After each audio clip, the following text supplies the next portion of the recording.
Sir आहे. आता वर्तमानपत्रात कुलस्वामीच्या चौकशीविषयी काही बातम्या आलेल्या आहेत. नेमकी वस्तुस्थिती काय आहे आणि याच्यावर कुलस्वामी संस्थेची काय भूमिका आहे? पुढारी सामना व इतर वृत्तपत्रांना म्हणजे अर्थात प्रिंट मीडियाला आज सकाळी काही बातम्या पुणे या ठिकाणून छापून आलेल्या आहेत आणि त्या बातम्यांमध्ये 83 अंतर्गत सहकार खात्याने चौकशीचे आदेश पारित केलेले आहेत. खरं तर 83च्या किंवा 89च्या चौकशीचे आदेश हे दर 5 वर्षाला 7 वर्षांना सगळ्या संस्थेला सहकारामध्ये जातात की जी लोक रजिस्टर्ड मेंटेन करतात, जी लोक अधिकृत सहकारामध्ये आपली नोंदणीकृत व्यवसाय करतात, त्या सगळ्या लोकांना चौकशी ही होत राहते. इथून मागे सुद्धा कुलस्वामीला मागच्या 5-10 वर्षापूर्वी, त्याच्या 10 वर्षापूर्वी हा नेहमी सातत्याच्या चौकशा झालेल्या आहेत. काही त्रुटी असतात, काही चौकशा असतात, काही कागदपत्र असतात, त्याच्यामध्ये अनेक वेळेला या सगळ्या गोष्टी समोर येतात. जसं आपण इन्कम टॅक्स भरत असताना आपल्याला काही नोटीस आल्यानंतर त्याच्या काही त्रुटी आपण समोर जातो. अर्थकारणाचा कारभार आहे, चौकशी होणं हे साहजिक आहे, चौकशीचं स्वागतच आहे. पण निवडणुकीच्या तोंडावर पेपरला बातम्या छापून येणं आणि ते पण कुलस्वामी कोऑपरेटिव्ह क्रेडिट सोसायटीच्या, हा विषय मला थोडासा अर्थकारणाला नाही म्हटलं तरी आणि सभासदांना त्यांच्या मनामध्ये संदेह निर्माण करणारा अशा पद्धतीचा वृत्तपत्राचा लेखाजोखा आज सादरीकरणाच्या निमित्ताने आम्हाला वाचता आला. मी या संस्थेची थोडीशी माहिती आपल्यासमोर काय पटलावर ठेवतो.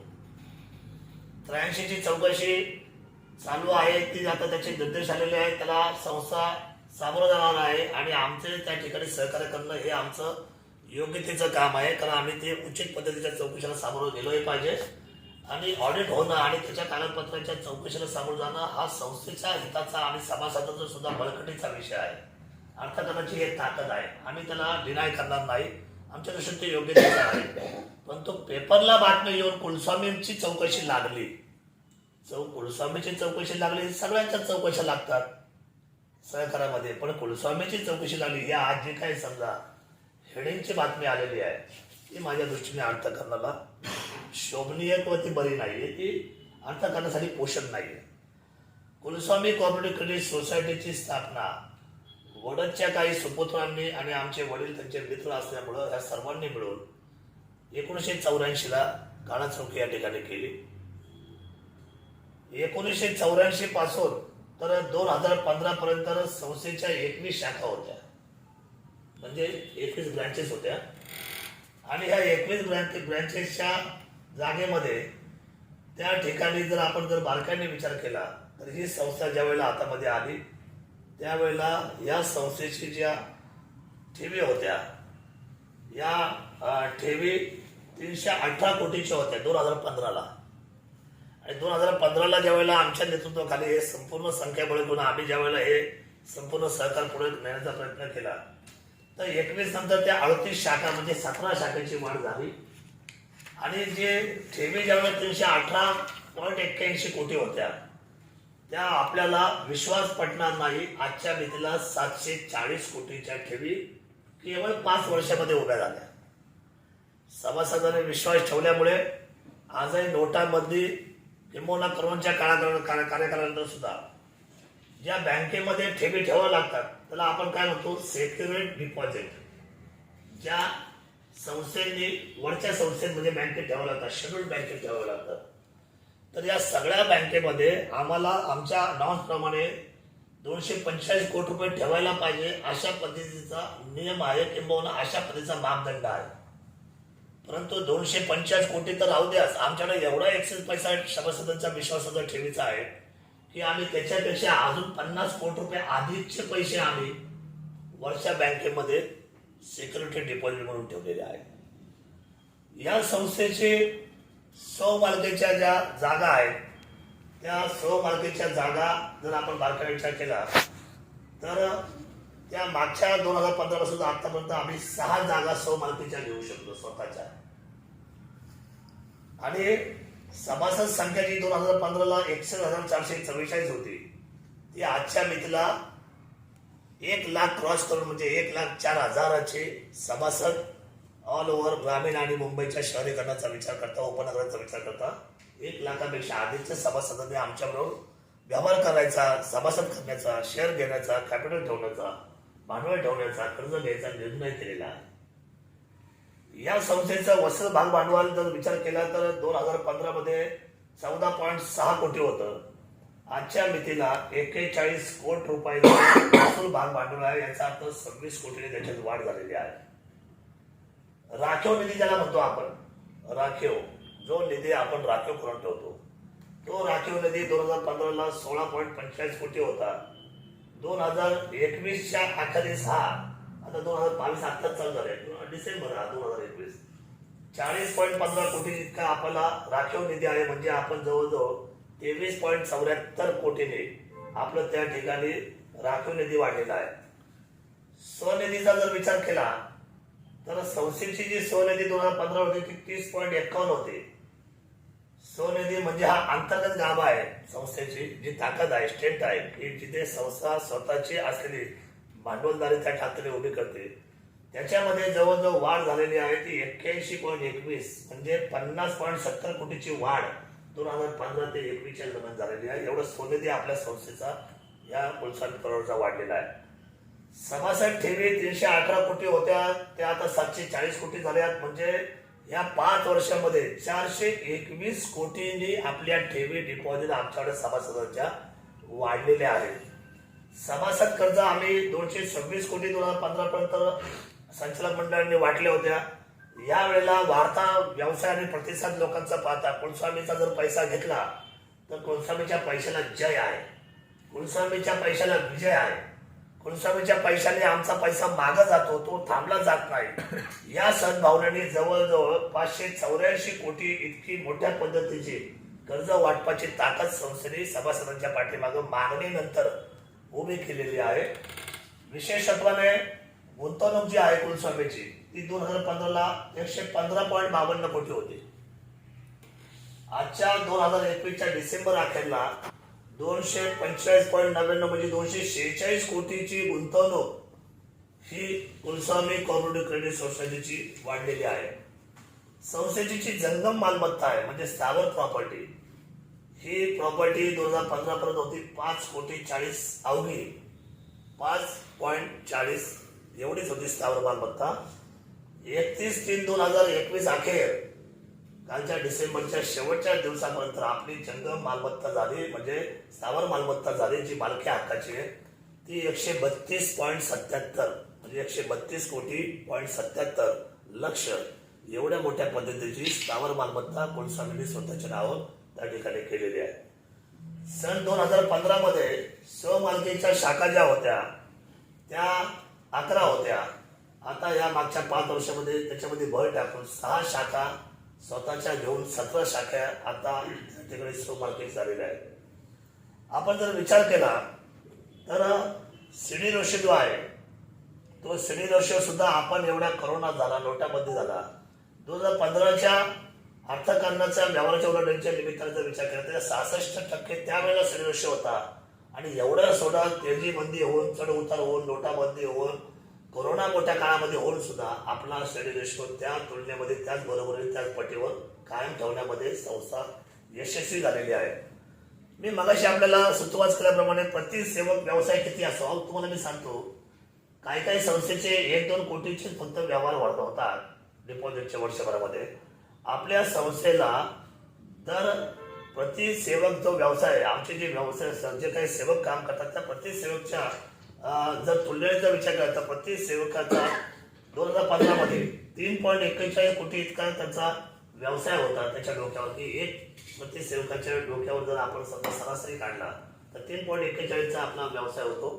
पण 2021च्या अखेरला 4.58 कोटी एवढ्या भरीव पद्धतीचा व्यवसाय म्हणजे एवढी मोठी वाढ संस्थेने प्रति सेवकच्या माध्यमातून उभी केली.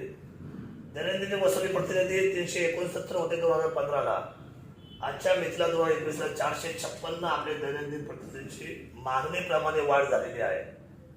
आज 38 वर्ष पूर्ण होत आहे. 38व्या वर्षामध्ये संस्था काम करते. 1984 पासून 2022 चालू आहे. या 38 वर्षाच्या ऑडिट रिपोर्टमध्ये संस्थेने नेहमी आपल्या कार्यबाहुल्यावर कार्यकर्तृत्वावर सभासदांच्या ताकदीवर अ वर्ग घेण्यामध्ये त्याचं प्रमाणपत्र मेरिटवर राहिलेलं आहे, गुणवत्तेवर आलेलं आहे. कोणालाही रिक्वेस्ट करून आमचा अ वर्ग नाही, तर तो रिक्वेस्ट नसताना फक्त केवळ गुणवत्तेच्या जोरावर या संस्थेने आणि या सभासदांनी काम करून त्या ठिकाणी हा अ वर्गाचा दर्जा त्या ठिकाणी प्राप्त केलेला आहे. संस्थेचं खेळतं भांडवल 2015ला 359 कोटी 46 लक्ष हे खेळतं भांडवल संस्थेचं होतं. आजच्या मितीला 31/3/2021 अखेर 880 कोटी 33 लक्ष एवढ्या मोठ्या पद्धतीचं खेळतं भांडवल आता आपण या ठिकाणी वापरताना किंवा त्या ठिकाणी चालवताना पाहतोय चलचित्रामध्ये. म्हणजे जवळजवळ 5 वर्षामध्ये 520 कोटी 87 लक्ष रुपयाची वाढ ही खेळते भांडवलामध्ये झालेली आहे. 545 कोटीचा संमिश्र व्यवसाय होता 2015ला. 2015ला 545 कोटीचा संमिश्र व्यवसाय होता. 2021च्या अखेर हा संमिश्र व्यवसाय झाला आहे 1362 कोटी. 1362 कोटीचा एवढा मोठा व्यवसाय संमिश्र कुलस्वामीचा झाला. कुलस्वामीने एक गोष्ट चांगली केली की मधल्या कालखंडामध्ये नोटाबंदीमध्ये ज्या वेळेला अडचण असताना लोकांची कर्जाची मागणी जास्त असताना आम्ही एक चांगला निर्णय केला की आता ठेवी नोटाबंदीने लोक पैसे ठेवायची बंद झाली, उलट पैसे काढायला लागले नोटाबंदीनंतर. मग त्यावेळेला आम्ही निर्णय केला बारकाईने. मुंबई बँकेशी आम्ही बोलणं केलं. मुंबई बँकेचं असं म्हणणं होतं की जर चांगल्या पद्धतीचे पतसंस्था आमचे पैसे ठेवणार असेल तर आम्ही त्यांना पैसा म्हणजे आम्ही त्यांना पैसे पुरवठा करू. आणि मग आम्ही विचार केला त्यावेळेला ज्या वेळेला नोटाबंदी 2016चा विषय हा 2016मध्ये नोटाबंदी झाल्यानंतर एक धाडसी निर्णय कुलस्वामी कॉर्पोरेटिव्ह सहकारामध्ये केला आणि तो इतका जबाबदारीचा निर्णय होता, तो इतका चांगला निर्णय कुलस्वामीच्या अर्थकारणासाठी होता की बाहेर आम्ही जे ठेवीदाराकडून जे पैसे घ्यायचो, डिपॉझिट घ्यायचो, त्या डिपॉझिटला आम्ही 11% व्याज द्यायचो आणि जो ज्येष्ठ असेल घरातला 60-65 वर्षाच्या पुढचा त्या व्यक्तिमत्वाच्या नावावर आम्ही 11.5% व्याजदर द्यायचो ठेवीला. पण आम्हाला मुंबई बँकेने दिलासा दिला. मुंबई बँक म्हटले की आम्ही तुम्हाला 10.15 पैशाने आम्ही तुम्हाला 150, 200, 250, 300, 500 कोटी तुम्हाला जे लागलं. कारण संस्थेची विल पॉवर चांगली आहे, संस्थेचा कारभार चांगला आहे, संस्थेची कामाची पद्धत चांगली आहे, तुमचे निर्णय क्षमता संस्थेच्या कर्जाच्या आणि ठेवीच्या दोन्ही समन्वयाच्या दिशेने त्या प्रमाणामध्ये त्या मापदंडामध्ये तुम्ही कर्ज वाटप आणि त्या ठेवीच्या हिशोबाने तुम्ही व्यवहार करता. समतोल कधी ढासून दिला नाही. असं नाही का ठेवी कमी आणि कर्ज जास्त वाटले, असं कधी या संस्थेकडून झालेलं नाही. नेहमी त्याचा पिरामिड डोळ्यासमोर ठेवून संस्थेने कारभार केला. त्यामुळे मुंबई बँकेने अंतर्गत रिपोर्ट चौकशीमध्ये या संस्थेला A+ ग्रेड किंवा आम्हाला सहकारातला सगळ्यात चांगला पुरस्कार 2017मध्ये आम्हाला मुंबईमध्ये तो देण्यात आला. सहकाराचा सर्वोच्च पुरस्कार जो कुलस्वामीने मिळवला त्याच्या कार्यकर्तृत्वाच्या बावल्यावर, सभासदांच्या असलेल्या आमच्या विश्वासावर आणि आमच्या अधिकाऱ्यांनी केलेल्या कामावर. आणि मग त्या 10.15% 10.15च्या आम्ही ज्या वेळेला त्याच्यावर 150 कोटी रुपये घेतले. आम्ही बोर्ड ऑफ डायरेक्टर निर्णय घेतला की नोटाबंदीनंतर आपल्या लोकांच्या कर्जाची मागणी जास्त आहे, आपल्याला ठेवी आता लोक ठेवायला मागणार नाही, नोटाबंदी लोक पैसे ठेवायला घाबरायला लागले. आणि मग अशा वेळेला 150 कोटी आल्यानंतर आम्ही 150 कोटीचं वाटप केलं. 150 कोटीचं वाटप झाल्यानंतर तुम्हाला आम्ही सांगतो 150 कोटी 2 वर्ष आम्ही ज्या वेळेला संपूर्ण ब्रँच वाटले त्याच्यानंतर आमचा मोठा नफा, मोठी उलाढाल, मोठा व्यवसाय त्या निमित्ताने लोकांच्या अडचणी दूर करण्यामध्ये. नोटाबंदीनंतर सगळ्यांनी आपले शटर बंद केले होते, सांगितले होते की आम्ही पैसे वाटत नाही. पण कुलस्वामी एकमेव असे होते की जी सर्वसामान्य सभासदांच्या आणि व्यवसाय करण्याच्या पाठीमागं अलमत उभी होती. आणि त्या 150 कोटीची 2 वर्षामध्ये आम्ही त्यांची 10.25% ती वरची रक्कम त्यामध्ये ऍड करून आम्ही सगळे पैसे देऊन मागच्या 2021 अखेर आम्ही ते संपूर्ण 150 कोटी शून्य करून टाकले. म्हणजे संस्था स्वतःच्या स्वबळाच्या कर्तृत्वाची जाणीव, ताकद, अर्थकारणाची सभासदांच्या माध्यमातून वापरून स्वबळावर ही संस्था त्या ताकदीने उभी राहिलेली आपल्याला पाहायला मिळेल.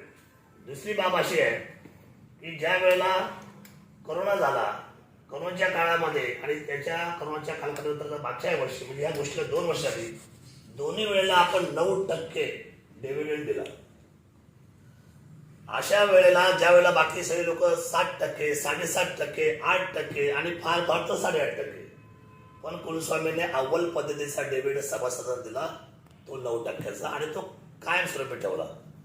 दुसरी गोष्ट काय तर ह्या डिव्हिडंड बरोबर जे काही समजा बोनस होते इतर ठिकाणी मला तुलना कोणाच्या संस्थेची करायची नाही. सहकारातल्या ज्याच्या त्याच्या आपले नॉर्म ज्याच्या त्याच्या आपल्या कामाची पद्धत असते, परंतु 20% बोनस देणारी प्रथम श्रेणीतली कुलस्वामी सहकारामध्ये सगळ्यात शिखरावर राहिली. 20% बोनस कर्मचाऱ्यांना देणं कोरोना नंतर सुद्धा दुसऱ्या वर्षामध्ये आणि तरतूद करणं. विशेष म्हणजे की वैधानिक ज्या बाबतीमध्ये एनपीच्या बाबतीमध्ये आम्ही 100% तरतूद केलेली आहे. एनपीच्या बाबतीमध्ये आम्ही वैधानिक पद्धतीने 100% तरतूद करणारी ही महाराष्ट्रातली अग्रगण्य अशी असलेली पतसंस्था आहे. कोणीतरी खोडसाळपणा करून पेपरला बातमी चौकशी लागणं आता लागली, अजूनही 2 वर्षांनी लागली पाहिजे, त्याच्याही पुढच्या 3 वर्षांनी लागली पाहिजे. जसं आपलं शरीर येतात वयामानाने वाढत गेलं 40च्या पुढे तर डॉक्टर आपल्याला सल्ला देतात का तुम्ही दर 3 महिन्यांनी स्वतःची इंटरनल शरीराची चेकअप करत चला. म्हणजे आपल्याला ते कळत जाईल की आपण आपली शारीरिक प्राकृतिक आपली परिस्थिती आपण कशी जबाबदारीने घेऊन चाललोय. आणि तो सल्ला शारीरिक व्यवस्थेच्या माध्यमातून वैद्यकीय असतो आणि दर 3 महिन्यांनी आपण स्वतःची चेक करतो, आपण आजारी नसतो. अशाच परिस्थितीमध्ये सहकाराचा कायदा आहे. दर 5 वर्षांनी दर 7 वर्षांनी तुमची 89ची 83ची ही सततची चौकशी सगळ्या सहकारामध्ये सगळ्यांना बंधनकारक असते. त्या चौकशीला सामोरं जाताना आम्हाला निश्चितपणे सहकार खात्याला आणि किंबहुना अधिकाऱ्यांना जे जे त्यांना कागदपत्र हवी आहेत आणि ज्या ज्या लोकांना ज्या ज्या कागदपत्र त्यांना माहिती हवी आहे ती आमची त्यांच्या समोर सरळ टेबलावर त्यांच्या सहकार्यासाठी आम्ही उभी करणार आहोत. परंतु पेपर न्यूज येऊन जी थोडीशी धांदल जी गडबड करून आताच्या निवडणुकीच्या तोंडावर आता 2 महिन्यावर निवडणूक आहे कुलस्वामीची. ठीक आहे, आता त्या कुलस्वामीच्या निवडणुकीमध्ये काय पॅनल कसे एकमेकांचे समजवते हा नंतरचा पाठ. परंतु मी स्वतः राजकारणामध्ये प्रभावी असल्यामुळे एका बाजूला शरद सोनवणेची ही संस्था आहे, दुसऱ्या बाजूला सहकारामध्ये ही सगळ्यांपेक्षा आता शिखर संस्था म्हणून नावाजलेली आहे. बँकेच्या तोलामोलाने काम करते आणि मग ह्या संस्थेच्या नाकाव काठी कशी मारायची म्हणून आज काही लोकांनी पेपरला बातमी आणून ती छापायचा प्रयत्न केलाय.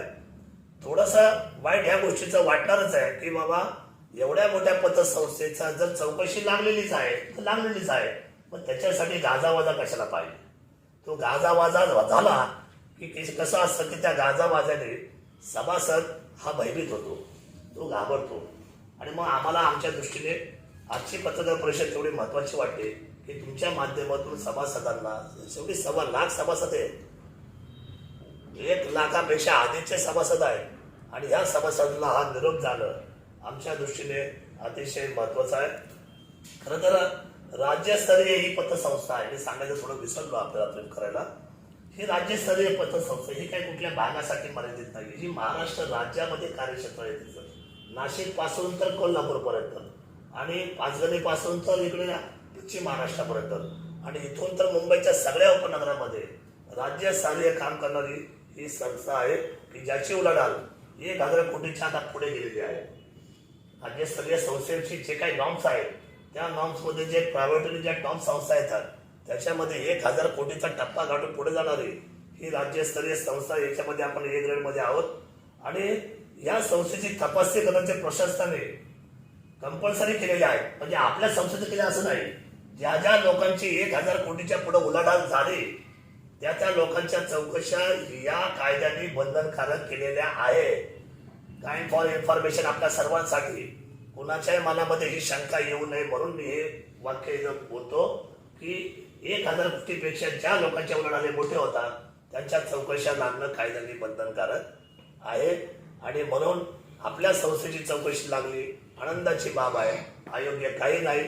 चौकशीला सामोरं जाणं ही आमची जबाबदारी आहे आणि त्यासाठी आम्ही सर्व मंडळी या अधिकारी वर्ग असेल आम्ही या संस्थेच्या कारभारासाठी निश्चितपणे भक्कम स्थितीमध्ये ही आर्थिक परिस्थिती घेऊन आम्ही आपल्या सर्वांच्या समोर आहोत. एवढंच मला या आपल्या सगळ्यांच्या निमित्ताने या ठिकाणी आज